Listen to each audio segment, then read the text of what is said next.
قفلنا بقى الحلقة اللي فاتت بسؤال فاكرينه؟ ازاي نعرف الحملات اللي جابت عملاء عندها نية شراء وحملات جابت أرقام وخلاص؟ الإجابة بقى على السؤال ده عمره ما هيكون بالإحساس، عمره ما هيكون بالتخمين، عمره ما هيكون بالخبرة، لكن بتتبع مسار العميل من أول ما شاف الإعلان لغاية ما دخل المبيعات. عشان كده حلقة النهاردة بتجاوب على سؤال شاغل أي صاحب شركة عقارية سواء تطوير أو تسويق: فلوس الإعلانات راحت فين؟ فلوس الإعلانات جابت إيه؟ النهارده أستاذ عبد الله قاعد في غرفة الاجتماعات وبيبص على شاشات كلها تقارير حملات ميتا، تقارير حملات جوجل ادز، وبيبص بقى للاستشاري ويقول له انا صرفت ميزانيات محترمة على حملات ميتا وعلى حملات جوجل ادز وحتى تحسين نتائج محركات البحث اشتغلت عليها. بيقول له بقى الارقام قدام مني شكلها حلو قوي، بس بيقول له انا عايز اعرف ازود صرف فين واوقف صرف فين، ايه القنوات اللي جابت لي بيع وايه القنوات اللي ضيعت لي فلوس. عايز اعرف ميتا وجوجل ادز هم اللي جابوا العملاء ولا نتائج محركات البحث، اعرف منين؟ والاهم من ده كله، هل اقدر اشوف مسار العميل جوه الويب سايت عندي؟ بمعنى اني اقدر اشوفه ضغط على الواتساب ولا لا، ملا فورمة التسجيل ولا لا، دخل اي مشروعات،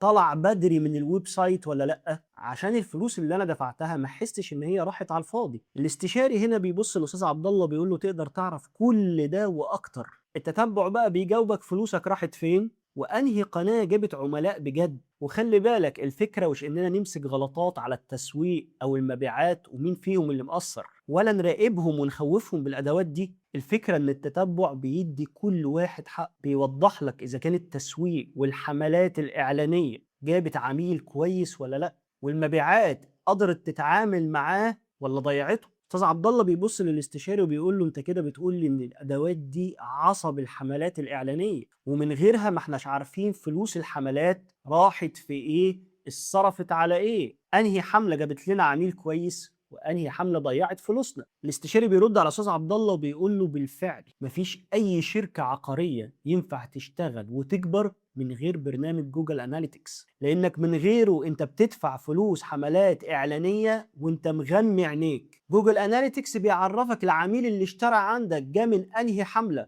وانهي قناه تسويقيه بالظبط، ليه العميل ما بيكملش رحلته على الموقع بتاعك، صفحه المشروع مش ريسبونسيف وفيها اخطاء بيقولك، بطيئه بيقولك، الناس بتدخل وتخرج بعد 20 ثانية بيقولك. جوجل اناليتكس بيحافظ لك على فلوسك يا استاذ عبد الله، مش بس بيقول لك هي بتتصرف على ايه، كمان بيحدد لك الجمهور والاماكن اللي عايزة تشتري عندك في مشروعك انت، اكبر نسبة تفاعل كانت فين، اكبر نسبة مبيعات كانت فين. التفاصيل دي بتخلي اي شركة عقارية تبدأ تستخدمه وتحسن حملاتها الإعلانية تشوف نسبة مبيعات أعلى، وبتسأل نفسها إحنا إزاي ما كناش بنستخدمه قبل كده. أستاذ عبد الله بيبص للاستشاري وبيقول له عندي مشكلة تانية أعتقد ليها علاقة بالتتبع والتحليل. انت عارف ان احنا في مصر بنشتغل على الواتساب، ساعات التقرير يقول فيه ضغطات كتير، تروح للمبيعات تقول مفيش رسائل بتجيلنا. الاستشاري بيبص لاستاذ عبد الله بيقول له دي مشكله مشهوره جدا، سببها ان احنا مفكرين كل ضغطه واتساب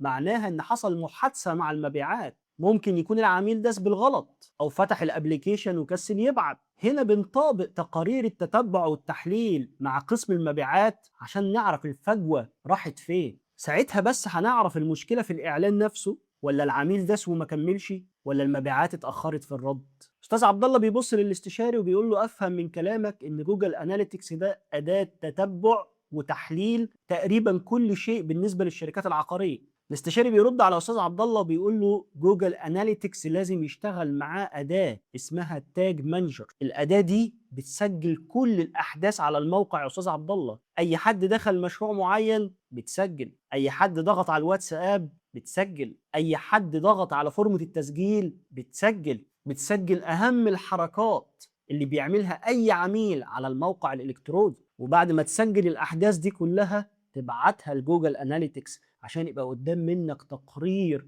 فيه كل الاحداث اللي حصلت. يعني تاج مانجر يا استاذ عبد الله بتسجل بس ما بتعرضش تقارير، انما اللي بيعرض التقارير هو جوجل اناليتكس، فالاتنين بيتكاملوا مع بعض. استاذ عبد الله بيهز راسه كده، بيبص للاستشاري وبيقول له احنا كده بنراقب العميل من اول ما بيضغط على الاعلان لحد ما بيبقى عندي في الموقع. قال له بالظبط، احنا كمان بنركز على 3 حاجات مهمة جدا: هل ضغط على الواتساب؟ هل ملى فورمة التسجيل؟ هل دخل على مشروع معين او منطقة معينة؟ احنا بنهتم باهم الاحداث اللي العميل بيعملها من اول الاعلان لحد ما بيقرر يخرج من الموقع. هي دي الأحداث اللي بتحول الزائر لعميل محتمل نقدر نكلمه ونقفل معاه البيعة. جوجل أناليتكس بياخد التقارير دي كلها وينظمها ويرتبها ويعرضها قدام منك عشان تقدر تاخد قرار. هنا استاذ عبد الله بيبص له بيقول له اخد قرار في ايه بالظبط؟ الاستشاري بيبص لاستاذ عبد الله بيقول له في اعاده الاستهداف، حملات اعاده الاستهداف يا استاذ عبد الله. جوجل ادز بياخد الداتا دي من جوجل اناليتكس عشان يرجع للعملاء دي ويخاطبهم تاني ويستهدفهم تاني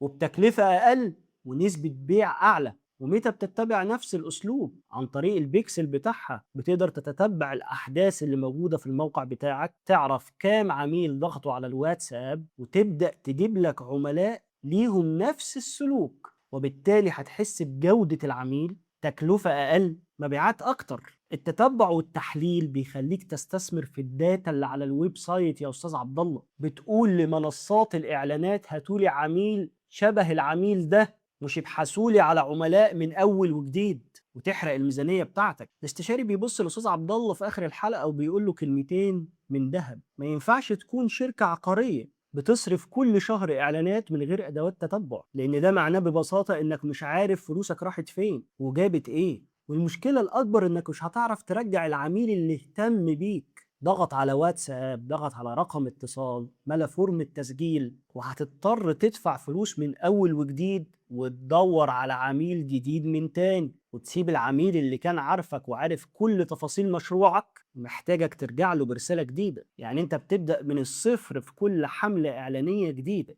التتبع بيحمي الميزانية بتاعتك، بس العميل اللي ملى فورمة وما كملش هنسيبه؟ مش هنرجع له تاني؟ ولا هنسيبه للمنافس بتاعنا؟ ولا دفعنا فيه فلوس ومش عايزين؟ أكيد هنرجع له، وهنرجع له من غير فلوس عن طريق حملات البريد الإلكتروني. عايز تعرف إزاي؟ هقول لك الحلقة الجاية.